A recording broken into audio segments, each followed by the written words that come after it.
Hello my dear students, hope you all are fine. എല്ലാവരും സുഖമായിരിക്കുന്നു അല്ലേ? എസ് വേൾഡിൻ്റെ പുതിയൊരു വീഡിയോയിലേക്ക് എല്ലാവർക്കും സ്വാഗതം.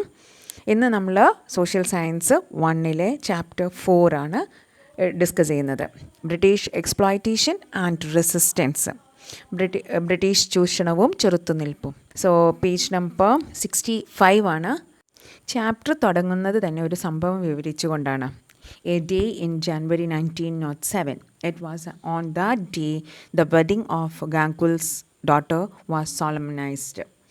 1907 ജനുവരിയിലെ ഒരു ദിനം കൽക്കത്തയ്ക്കടുത്തുള്ള ഒരു ഗ്രാമത്തിലെ കർഷകനായിരുന്ന ഗാംഗുലിൻ്റെ മകളുടെ വിവാഹമായിരുന്നു അന്ന്. Gangul was a farmer from the village near Calcutta. A lot of guests gathered in the marriage. They all were received by offering sweets. അപ്പം അവിടെ മുറ്റത്തൊരുക്കിയ ചെറുപന്തലിൽ ധാരാളം അതിഥികളുണ്ടായിരുന്നു. അവരെ എല്ലാവരെയും മധുര പലഹാരങ്ങൾ നൽകിയാണ് ഗാംഗുലും ബന്ധുക്കളും സ്വീകരിച്ചത്. But the sweets were without sugar. Instead it contains jaggery. അപ്പോൾ അവിടെ എന്താണ്, അവയിൽ പഞ്ചസാര ചേർത്തിരുന്നില്ല, പകരം ശർക്കരയായിരുന്നു ഉപയോഗിച്ചിരുന്നത്. When someone asked about it, Gangul responded with pride, "The British are responsible for all our miseries. Hadn't we decided to boycott their products? So I preferred Indian jaggery to British sugar." അപ്പം ഇതേപ്പറ്റി അന്വേഷിച്ചവരോട് ഗാംഗുൽ എന്താണ് അഭിമാനത്തോടു കൂടി പറഞ്ഞത്? നമ്മുടെ ദുരിതങ്ങൾക്കെല്ലാം കാരണക്കാരായിട്ടുള്ളത് ബ്രിട്ടീഷുകാരാണ്. അവരുടെ ഉൽപ്പന്നങ്ങൾ ബഹിഷ്കരിക്കാൻ നമ്മൾ തീരുമാനിച്ചിരുന്നല്ലോ. അതിനാലാണ് ബ്രിട്ടീഷ് ഉൽപ്പന്നമായ പഞ്ചസാര വേണ്ടെന്ന് വെച്ചതും നമ്മുടെ ഉൽപ്പന്നമായ ശർക്കര ഉപയോഗിച്ചതും. What could be the reason for the people to boycott the British products? എന്തായിരിക്കും ബ്രിട്ടീഷ് ഉൽപ്പന്നങ്ങൾ ബഹിഷ്കരിക്കാൻ ജനങ്ങളെ പ്രേരിപ്പിച്ചത്? In what ways did the British rule effect Indians? എങ്ങനെയാണ് അതായത് ബ്രിട്ടീഷ് ഭരണം ഇന്ത്യയിലെ വിവിധ ഭാഗം ജനങ്ങളെ എങ്ങനെയായിരിക്കും ബാധിച്ചത്? How did they responded to the British rule? എങ്ങനെയാണ് അവർ ബ്രിട്ടീഷ് ഭരണത്തോട് പ്രതികരിച്ചത്? ഇതെല്ലാം നമുക്ക് ഈ ചാപ്റ്ററിൽ വിശദമായിട്ട് തന്നെ മനസ്സിലാക്കാം. So let us examine what all are the reasons for all these things. In the previous classes, we have discussed the establishment of the British rule by subjugating the princely states.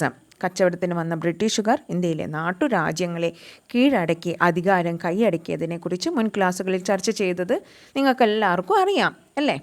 The British concord princely States using military forces and diplomatic strategies. അപ്പോൾ ഇവിടെ എന്താ സംഭവിച്ചത്?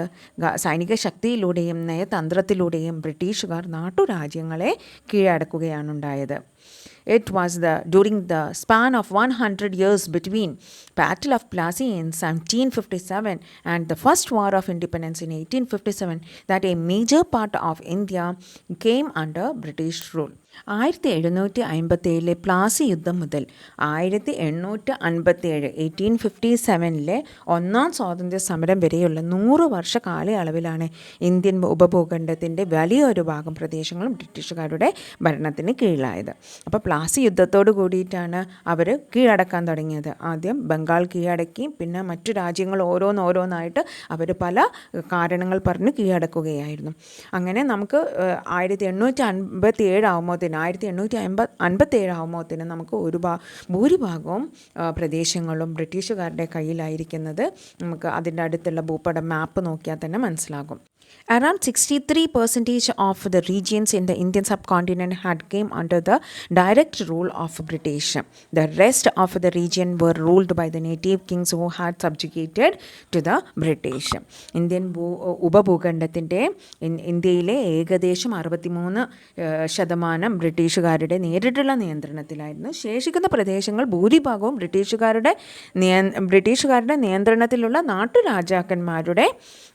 നാട്ടുരാജാക്കന്മാരാണ് ഭരിച്ചത്. അപ്പം ഈ കുറച്ച് നമ്മുടെ കയ്യിലുണ്ടെങ്കിൽ കൂടിയിട്ടും ആ രാജാവും ആരുടെ കീഴിലായിരുന്നു? ബ്രിട്ടീഷുകാരുടെ കീഴിലായിരുന്നു. അടുത്തതായി ഇമ്പാക്റ്റ് ഓഫ് ബ്രിട്ടീഷ് പോളിസീസ്, അതായത് ബ്രിട്ടീഷ് നയങ്ങളുടെ പ്രത്യാഘാതങ്ങൾ എന്തൊക്കെയാണെന്ന് നമുക്ക് നോക്കാം. Farmers were one of the immediate victims of the British rule. British ആധിപത്യത്തിൻ്റെ ബ്രിട്ടീഷുകാരുടെ ദുരിതം ആദ്യം അനുഭവിച്ചതിൽ പ്രധാന വിഭാഗം കർഷകരായിരുന്നു. Okay, it was the land revenue system implemented by the British that destroyed the backbone of the farmers. എന്താണ് ബ്രിട്ടീഷുകാർ നടപ്പാക്കിയ ഭൂനികുതി നിയമങ്ങളാണ് അല്ലെങ്കിൽ നയങ്ങളായിരുന്നു കർഷകരുടെ നട്ടെല്ലൊടിച്ചത്. Okay, and the aim of their tax policy was to maximise the income. Okay, പരമാവധി വരുമാനം ഉണ്ടാക്കുക എന്നതായിരുന്നു നികുതി നയത്തിൻ്റെ ലക്ഷ്യം തന്നെ. Okay, the land revenue system implemented in various regions under the British rule was different. ബ്രിട്ടീഷുകാർ പല തരത്തിലുള്ള നികുതി സമ്പ്രദായങ്ങളാണ് പല പ്രദേശങ്ങളിലും നടപ്പിലാക്കിയത്. അപ്പോൾ നമുക്ക് ഏതൊക്കെയാണെന്നുള്ളത് ചുവടെയുള്ള പട്ടികയിൽ നോക്കി മനസ്സിലാക്കാം. So let us see the table shows that is British land revenue systems in India. First one, land revenue system is a permanent revenue settlement, അതായത് ശാശ്വത ഭൂനികുതി വ്യവസ്ഥ എന്നുള്ളത്. അത് ഏതൊക്കെ പ്രദേശങ്ങളിലായിരുന്നു? ബംഗാൾ, ബീഹാർ, ഒറീസ റീജിയൻസ്. ഇനി അടുത്തത് റയത്വാരി സിസ്റ്റമാണ്. റയത്വാരി സിസ്റ്റം എന്ന് പറഞ്ഞിട്ടുണ്ടെങ്കിൽ അത് ദക്ഷിണേന്ത്യൻ പ്രദേശങ്ങളിലാണ്, അതായത് സൗത്ത് ഇന്ത്യൻ റീജിയൻസിൽ. മഹൽവാരി സിസ്റ്റമോ നോർത്ത് വെസ്റ്റ് റീജിയൻസ് ആണ്, അതായത് വടക്ക് പടിഞ്ഞാറൻ ഇന്ത്യ. ഇനി നമ്മൾ പഠിക്കാൻ പോകുന്നത് ശാശ്വത ഭൂനികുതി വ്യവസ്ഥയുടെ സവിശേഷതകൾ, അതായത് പെർമനൻറ്റ് സെറ്റിൽമെൻറ്റിൻ്റെ ഫീച്ചേഴ്സ് എന്തൊക്കെയാണ് എന്നുള്ളതാണ് നമ്മൾ ഇനി ഡിസ്കസ് ചെയ്യാൻ പോകുന്നത്. First point, in the permanent land revenue settlement the tax was collected by zamindars. ശാശ്വത ഭൂനികുതി വ്യവസ്ഥയിൽ ഒരു പ്രദേശത്തെ നികുതി പിരിച്ചെടുത്തിരുന്നത് സെമീന്ദാർ ആയിരുന്നു. അപ്പം ആരാണ് പിരിച്ചെടുക്കുന്നത്? സെമീന്ദാറാണ്. രണ്ടാമത്തെ point, zamindar was the owner of the entire land where he had the jurisdiction to collect tax. നികുതി പിരിവിന് അധികാരമുണ്ടായിരുന്ന പ്രദേശത്തെ മുഴുവൻ ഭൂമിയുടെയും ഉടമസ്ഥൻ സെമീന്ദാർ ആയിരുന്നു. അപ്പം അവിടെയാണോ നികുതി പിടിച്ചെടുക്കാൻ അധികാരമുണ്ടായിരുന്നത്, അവിടുത്തെ ഉടമസ്ഥൻ ആരാണ്? സെമീന്ദാറാണ്. മൂന്നാമത്തെ പോയിന്റ്, ജൂറിസ്ഡിക്ഷൻ എന്ന് പറഞ്ഞാൽ അവരുടെ അധീനതയിലുള്ളത്, അവരുടെ അധീനതയിലുള്ള പ്രദേശം അവരാണിരിക്കും ഉടമസ്ഥൻ എന്നുള്ളതാണ്. While the zamindars become the owners of the land, the actual farmers become the tenants. അപ്പോൾ സെമീന്ദാർ ഭൂവുടമകളായതോടെ യഥാർത്ഥ കർഷകർ കുടിയാന്മാരായി മാറുകയാണ് ഉണ്ടായത്. Farmers were to pay 60% of yield as tax.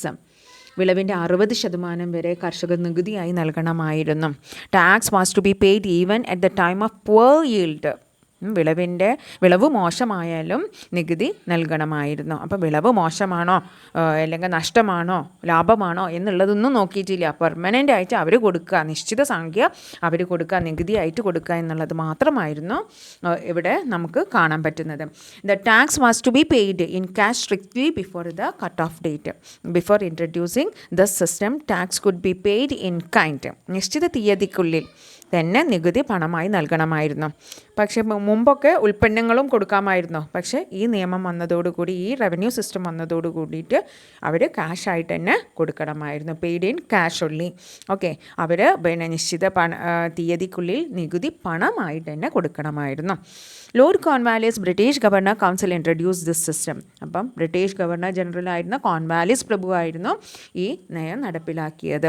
In the ryotwari system introduced in South India, the land revenue was collected directly from the farmers. ഇപ്പം നമ്മൾ permanent സെറ്റിൽമെൻറ്റിനെ കുറിച്ച് പറഞ്ഞു, നമ്മൾ അതേപോലെ തന്നെ റയത്വാരി സിസ്റ്റവും പറഞ്ഞിരുന്നു അല്ലേ. ദക്ഷിണേന്ത്യയിൽ നടപ്പിലാക്കുന്ന റയത്വാരി സിസ്റ്റം കർഷകരിൽ നിന്നും നേരിട്ട് നികുതി പിരിക്കുന്ന രീതിയാണ് ഉണ്ടായത്. ഓക്കെ, ജമീന്ദാറല്ല ഉള്ളത്, നേരിട്ട് നികുതി പിരിക്കുകയായിരുന്നു ചെയ്തിരുന്നത്.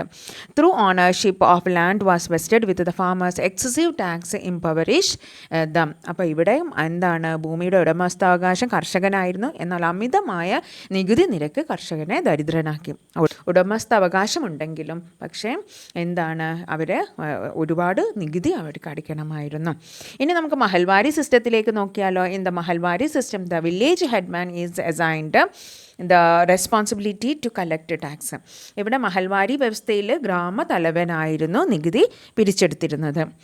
The tax was excessive in the system too. ഇവിടെയും ടാക്സ് അമിതമായിരുന്നു. The entire village was considered as a single unit for tax collection.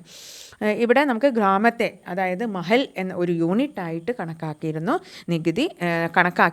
നികുതി പിരിച്ചെടുത്തിരുന്നത് എന്നുള്ളത് നമുക്ക് കാണാൻ പറ്റും.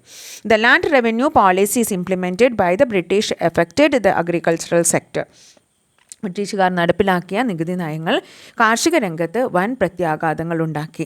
Okay, when they are unable to pay the tax in the form of money before the deadline, they had to take loan from the money lenders at a high rate of interest. നമുക്കറിയാം, ഉയർന്ന നികുതി ഈ കർഷകർക്ക് അടിക്കാൻ പറ്റാത്ത അവസ്ഥയായിരുന്നു. ഉയർന്ന നികുതി നിശ്ചയ തീയതിക്കുള്ളിൽ അടച്ചിട്ടില്ലെങ്കിൽ അടിക്കാൻ കഴിയാത്ത കർഷകർ പലപ്പോഴും കൊള്ള പലിശക്കാരിൽ നിന്നും പണം കടം വാങ്ങേണ്ടി വന്നു. ഓക്കെ, പണം കടം വാങ്ങുകയാണ് ഇവിടെ ഉണ്ടായത്. പിന്നെ കൃഷിയിടം പണയപ്പെടുത്തിയാണ് അവർ കടം വാങ്ങിയത്. The loans were obtained by mortgaging agricultural land. The agricultural land of the farmers who could not pay back the loan and interest was seized by the money lenders. ഇങ്ങനെ ഭൂമി പണയം വെച്ചിട്ട് വാങ്ങിയിട്ട് ഇവർക്ക് കടവും പലിശയും കാരണം അടിക്കാൻ കഴിയാതെ വന്നിട്ടുണ്ടെങ്കിൽ കർഷകരുടെ ഈ ഭൂമി ഈ കൊള്ള പലിശക്കാർ കൈയടക്കുകയാണ് ഉണ്ടായത്. ഇതാണ് കർഷകരുടെ അവസ്ഥ. അതിൻ്റെ താഴെ തന്നെ ടെക്സ്റ്റ് ബുക്കിൽ നിങ്ങൾക്കൊരു ക്വസ്റ്റ്യൻ കാണാം. How did the British land revenue policy make the peasantry fall easy prey to the exploitation of money lenders, explain. Okay, അങ്ങനെ ഒരു ക്വസ്റ്റ്യൻ കാണാം. അതിൻ്റെ ആൻസർ നിങ്ങൾക്ക് ഇങ്ങനെ എഴുതാം. In the permanent revenue settlement the tax was collected by zamindars. When the zamindars become the owners of the land, actual farmers become tenants. And the tax to be paid to the government was exactly estimated. In the Rayotwari system, ownership of the land was vested with the farmers and the condition of the farmers did not improve. The tax to be paid was high interest.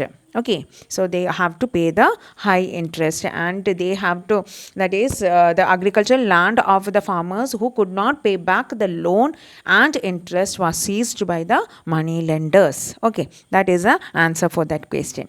That's all, my dear children. Thank you for watching the video. Keep on watching. My dear students, don't forget to subscribe the channel, like, share and support once again. Thank you. Take care all of you. Have a lovely day for everyone. Bye.